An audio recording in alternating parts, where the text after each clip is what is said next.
distancia. Están aquí. No creen en Dios. Son sodomitas y comen carne humana. Yo, cabrón.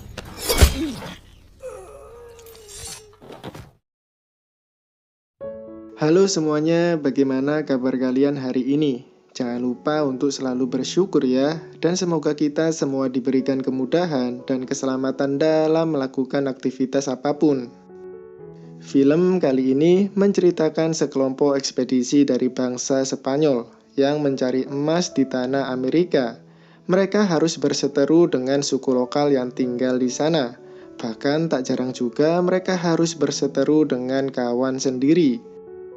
Perjalanan mereka semakin menarik karena ada satu wanita cantik yang menemani mereka. Apa yang akan terjadi? Langsung aja kita mulai ceritanya.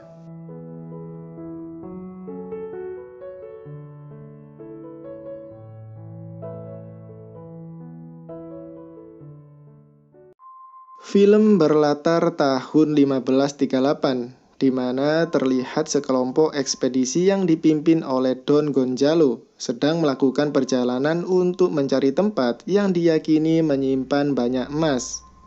Tentunya Don dikawal dengan dua bawahannya yang kuat, yaitu Letnan Goremendi dan Sersan Bastaures. Hampir sepertiga dari pasukan ini adalah veteran perang. Sisanya adalah para pendatang baru dari Spanyol yang sukarela mengikuti ekspedisi ini karena mengalami kemiskinan. Mereka berharap mendapatkan kepingan emas dalam ekspedisi tersebut agar nasib mereka jadi lebih baik, walau nyawa adalah taruhannya. Tentunya perjalanan mereka harus dipandu oleh orang asli daerah itu. Ia adalah Cima. Juga ada wanita cantik bernama Ana, yang ternyata ia adalah istri dari Don. Dan juga seorang pria bernama Martin. Martin merupakan pengawal pribadi kerajaan. Ia ditunjuk langsung oleh Raja Spanyol untuk membantu perjalanan mereka. Raja Spanyol juga mengirim juru tulisnya, yaitu Ulzama. Ia bertugas untuk mencatat segala fakta dan kejadian selama ekspedisi ini berjalan. Ciudad de Oro, aquella que los indios llaman Tezutlán. Los de las guerras del emperador en Italia, como el sargento Bastaures. Sudah 100 hari mereka berada dalam hutan belantara ini. Perjalanan mereka tentu tidak semulus seperti yang mereka bayangkan, karena banyak suku Indian yang menolak kedatangan mereka. Mau tidak mau mereka harus berperang untuk mencapai tujuannya. Untuk keselamatan semuanya, Goremendi menyuruh salah satu prajurit untuk berjaga 50 langkah di belakang dari rombongan. Dan tiba-tiba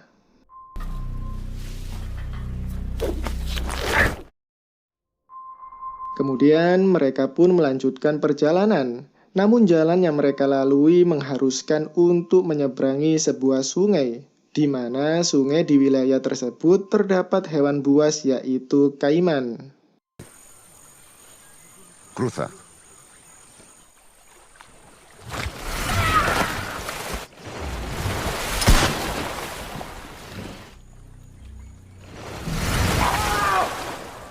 Setiap ada prajurit atau orang yang meninggal, mereka selalu berkumpul untuk membahas pembagian jatah emas milik korban.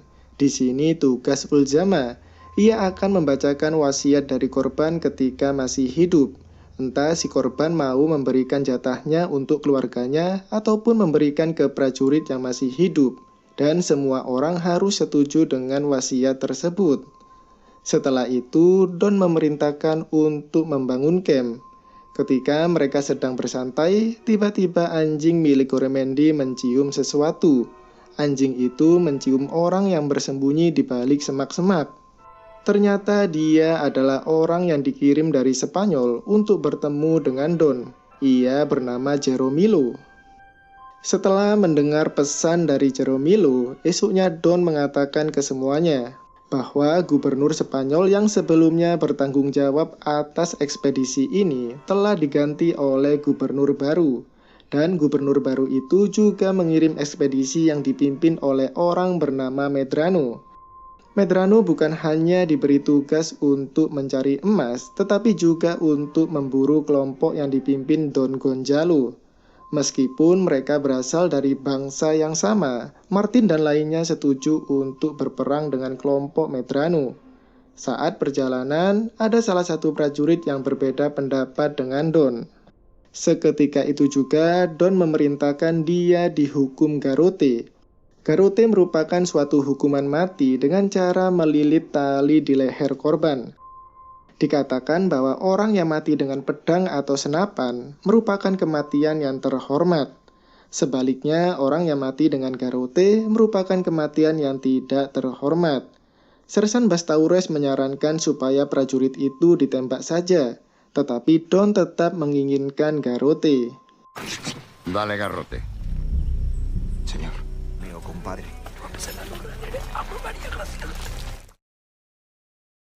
Malamnya, dari dalam tenda, Ana diam-diam melihat Martin yang berada di luar. Ternyata Ana mulai tertarik dengan Martin. Esoknya, melihat tubuh Ana yang mulus, ditambah berbulan-bulan tidak bertemu istrinya, membuat seorang prajurit tidak bisa menahan nafsunya. Melihat itu, Bastaures segera menghalanginya. Jika Don mengetahui, kita sudah tahu apa yang akan terjadi pada si prajurit. Tak lama mereka menangkap orang dari kelompok Medrano yang tersesat. Don menanyakan sejauh mana Medrano, tapi orang itu hanya diam. Jaromilo pun mengatakan kalau dia mau menjawab, maka ia akan dibebaskan. Tetapi setelah orang itu mengatakan posisi Medrano, Don tetap membunuhnya.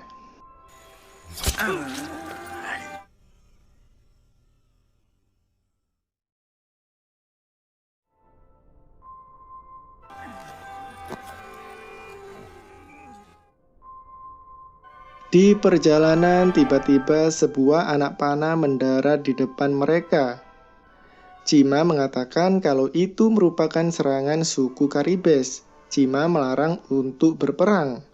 Karena jika orang-orang Caribes mau, anak panah tadi bukan mendarat di tanah, melainkan menancap di kepala. Sebenarnya suku Caribes takut dengan senapan dan juga anjing.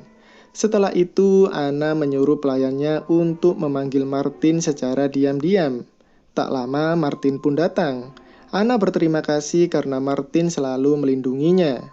Dan ternyata Martin juga suka dengan Ana. Ana pun bercerita, anak kecil mempunyai mimpi untuk berkeliling dunia. Ia suka dengan hal-hal baru yang belum ia ketahui. Namun mimpi itu harus berakhir ketika ayahnya memaksa Ana untuk menikah di umur 14 tahun dengan pria yang kita tahu yaitu Don. Setelah pernikahan itu hidupnya terasa sangat hampa. Kemudian tiba-tiba Goremendi datang. Ia curiga dengan Martin. Beruntung Bastaures segera datang dan mereka tidak jadi bertarung. Bastaures mengatakan kalau Goremendi sebenarnya juga menyukai Ana. Di tempat lain, si pelayan yang sedang berbincang dengan salah satu prajurit, tiba-tiba seekor ular berbisa keluar dari bawah bajunya. Racun dari ular itu dengan cepat membuat si pelayan sulit bernafas, dan seketika itu juga ia meninggal di tempat. Ana menyuruh untuk menguburkan jasadnya, tapi prajurit lain menolak karena mereka harus buru-buru. Karena itu perintah istrinya, Don akhirnya menyuruh mereka menguburkan. Prajurit itu tidak terima dengan keputusan Don, ia pun berniat menyerang Don. Don yang melihat itu langsung menyuruh garrote, tetapi Goremendi segera menghunuskan pedangnya supaya prajurit itu mati dengan cara terhormat. Sorenya, saat Don keluar dari tenda, ia melihat sesuatu yang aneh. Kenapa para prajurit tiba-tiba melingkarinya? Dan tiba-tiba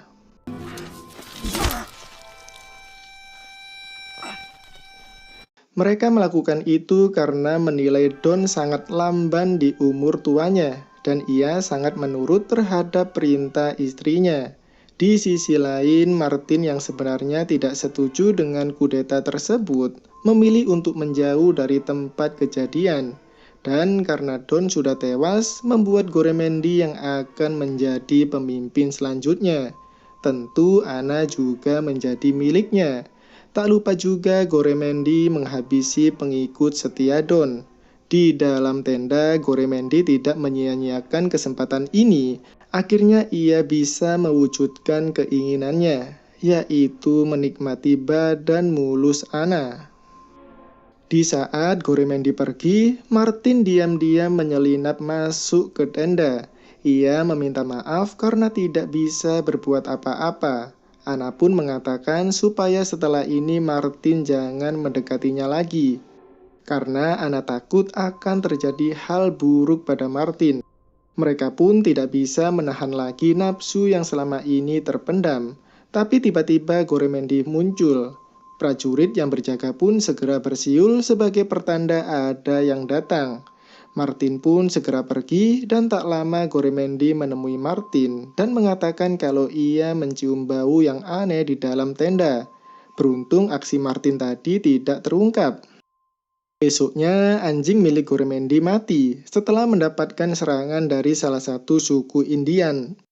Dan tak lama prajurit lainnya sedang memburu gadis lokal untuk dijadikan pelampiasan nafsunya.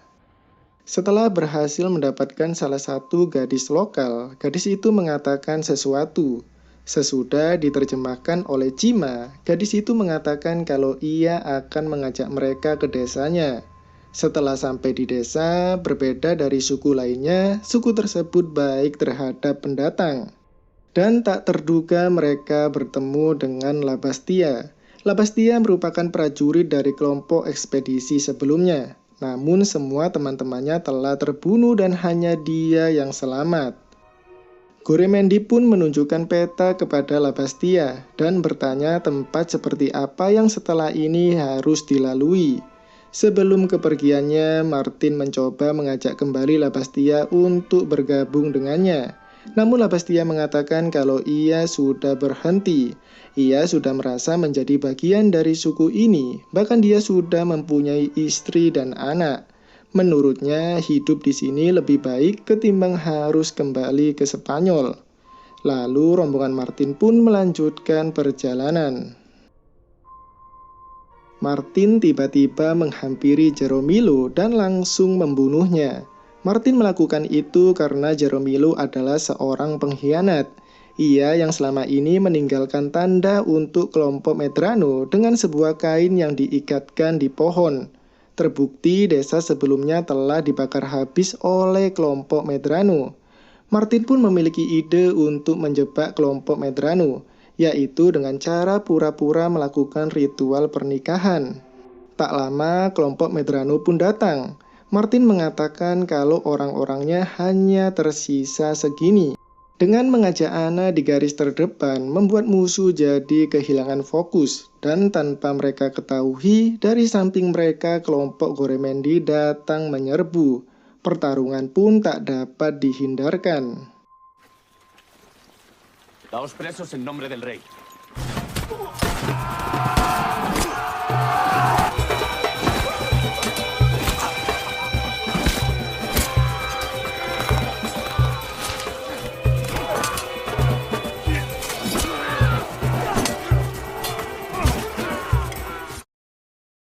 Meskipun pasukan Goremendi kalah jumlah, tapi dengan strategi dari Martin mereka pun jadi menang telak.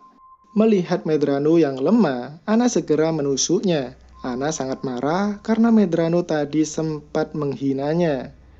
Sisa dari kelompok Medrano pun akan dihabisi oleh Goremendi, tapi Martin melarangnya dan menyuruh prajurit itu memilih apakah mereka mau gabung atau dibiarkan pergi. Semua prajurit itu dengan kompak memilih bergabung. Perjalanan mereka mulai memasuki wilayah yang terkenal dengan suku yang ahli dalam memanah dan juga terkenal sebagai suku pemakan daging manusia. Goremendi pun memerintahkan 2 prajuritnya untuk memastikan jalan di depan mereka. Salah satu prajurit itu berpesan ke Martin, jika nanti ia tidak kembali maka jatah emas miliknya akan ia berikan ke Martin. Bastaures pun mengatakan ke prajurit itu supaya jangan tertangkap hidup-hidup, karena lebih baik mati daripada menjadi tahanan orang-orang suku lokal. Tak lama setelah kepergian dua prajurit itu, tiba-tiba sebuah anak panah menancap di mata salah satu prajurit, yang mana hal itu membuat semuanya panik dan bersiaga. Martin yang melihat itu menyuruh semuanya untuk bernyanyi. Canta. Te ver a mi linda, te ver como los menea el aire, de los álamos vengo. ¿A qué distancia están? Ternyata bernyanyi mampu mengusir mereka. Martin dan kawan-kawan memasuki desa suku tersebut, tetapi ada yang aneh. Tidak ada tanda-tanda kehidupan di situ. Semua orang dalam sekejap seakan-akan menghilang. Mereka pun memasuki ruangan dan ternyata dua prajurit tadi telah digantung dan siap dijadikan makan malam. Tiba-tiba pagar desa ditutup dari luar oleh orang-orang suku dan peperangan pun terjadi.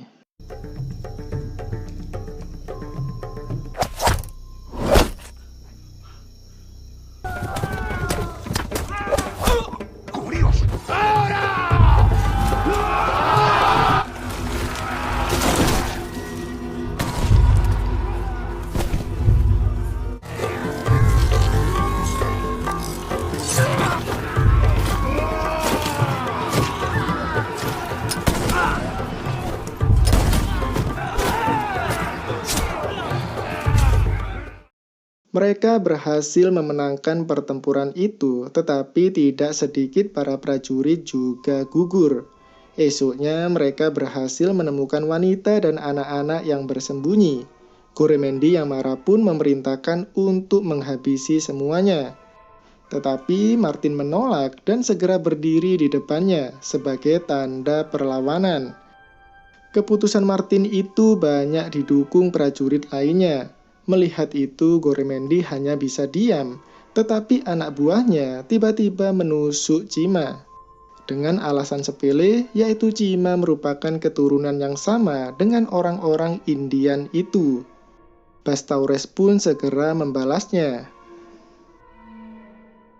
Esoknya, Sersan Bastaures mengatakan ke Martin kalau ia curiga Goremendi akan melakukan sesuatu. Bastaures menyuruh Martin untuk bersiaga.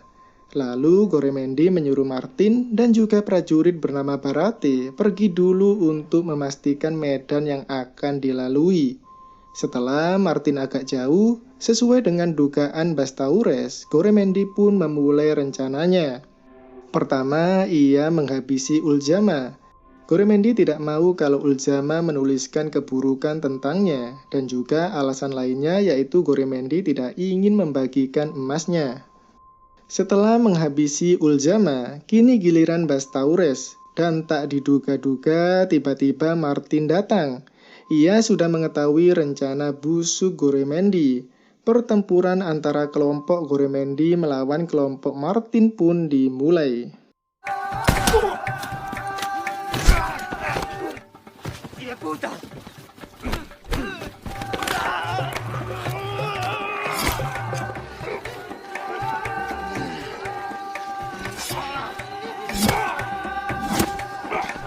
Ana mencoba membantu Martin, tapi ia malah kena sayatan pedang, dan akhirnya pertarungan 1 lawan 1 dimulai.